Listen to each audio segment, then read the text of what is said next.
Welcome to TMZ. Today we are going to be interviewing the author of For Esme with Love and Squalor, J.D. Salinger. Mr. Salinger, can you please tell me why you wrote this piece? This was a reflective piece of literature that reflected on the innocence of people during World War II. Interesting. What was one way that you reflected on people's innocence? Well, I used pathetic fallacy to add dreariness to the mood to show how tense the war was for people. A quote to demonstrate this is, "I remember standing at an end window of our Quonset hut for a very long time, looking out the slanting, dreary rain." Yeah, that does put a damper on the mood. So, where was the setting of your short story? It took place in Devonshire, England. The narrator was a part of the U.S. Army in a pre-invasion training for D-Day. We had a practice invasion that ended disastrously in an event called Operation Tiger. We were in the English Channel to practice what it would be like for us to storm Normandy, and the Germans spotted the ships and torpedoed the U.S. In all, 749 servicemen died. That's unfortunate. It probably made a huge impact on a lot of people. Can you tell me a little bit about the characters you included? Well, there's the narrator, obviously. One person the narrator meets is a young 13-year-old girl named Esme. She was a very sweet, innocent child that I used as a symbol of innocence during World War II. She did have a bit of a personality, though, because she wanted to sing jazz music when she got older. That was interesting that she wanted to sing jazz. Jazz was really popular in America, and in Europe during World War II, jazz music had a completely alternate meaning. It was an escape for the outcasts in society who were hated by Hitler.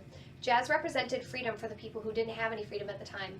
So for Esme wanting to sing jazz, it was a symbol of dramatic irony because the readers are aware that jazz in Europe represents an escape for prisoners as Hitler takes over. But Esme seemingly doesn't realize this, which proves her innocence. Yes, that is very true. Esme also had a younger brother named Charles. I used verbal irony and color symbolism in his exchange with the narrator to show innocence of children. I used color symbolism because his eyes were very bright green. Green represents life, and as a child, he had not had anything cause him to lose his innocence, so he had lots of life in his eyes. In regards to verbal irony, Charles mentions to the narrator, "What did one wall say to the other wall?" he asked shrillingly. "Meet you at the corner," came the punchline at top volume. This joke implies Charles' sense of innocence because his enthusiasm to say it without having anything to worry about other than causing the narrator to smile. That's really heartwarming to see a child act so sweet, even in the middle of the war. Yeah.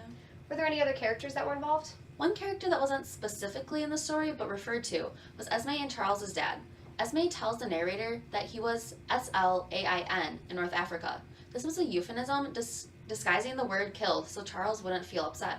That's a great way to show how people wanted to protect other people's innocence during the war. There were lots of battles that happened in North Africa that I can recall. One of them was Operation Torch. That was when the US and the British Commonwealth fought against the Axis powers to lessen their strength in North Africa. The Tunisian campaign was also something I remember going on at the time, because right after Operation Torch, the Axis powers moved back in and took hold of the land in Tunisia. Yes, there were lots of people who died at this point.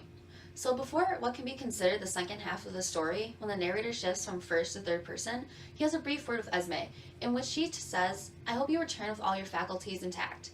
This is foreshadowing used to show how children were hopeful of a positive outcome of the war, rather than how dangerous it truly was. So how did the second half of the story go? Well, the narrator, now disguised as Sergeant X, had picked up smoking. It was a bad habit that caused his gums to bleed. Smoking was something that 72% of all soldiers who ended the war picked up as a way to cope with their negative emotions. Yeah, that's not the greatest habit. Most of the soldiers ended up picking up smoking right after VE Day because it was a huge celebration that ended the war. Over 1 million people flooded the streets in England to celebrate.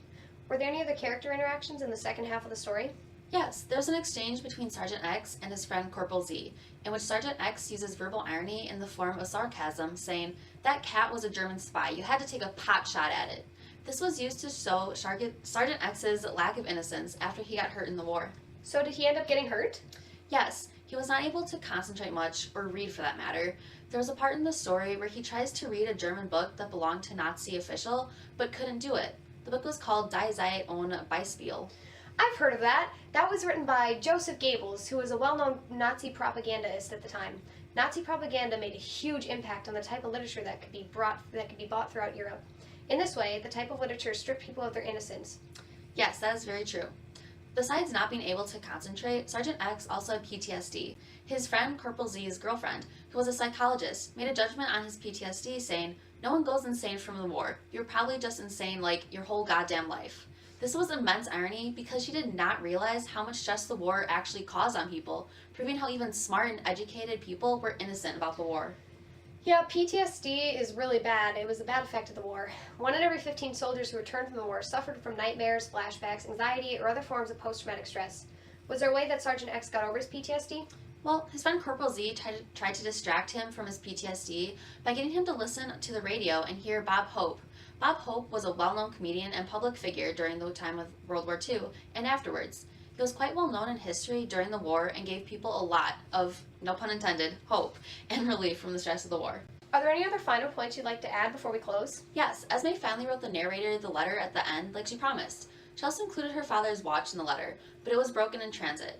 In the end, when Sergeant X finished his letter to Esme, he finished it by saying, "He always stands a chance of becoming a man with all his FACULTIES intact."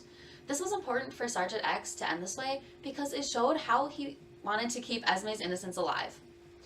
I can definitely tell that you put some deep thought into this piece you wrote. I can also see how you incorporated different historical and literature aspects as a reflection of people's innocence. Thanks for joining us all, and we'll see you next week.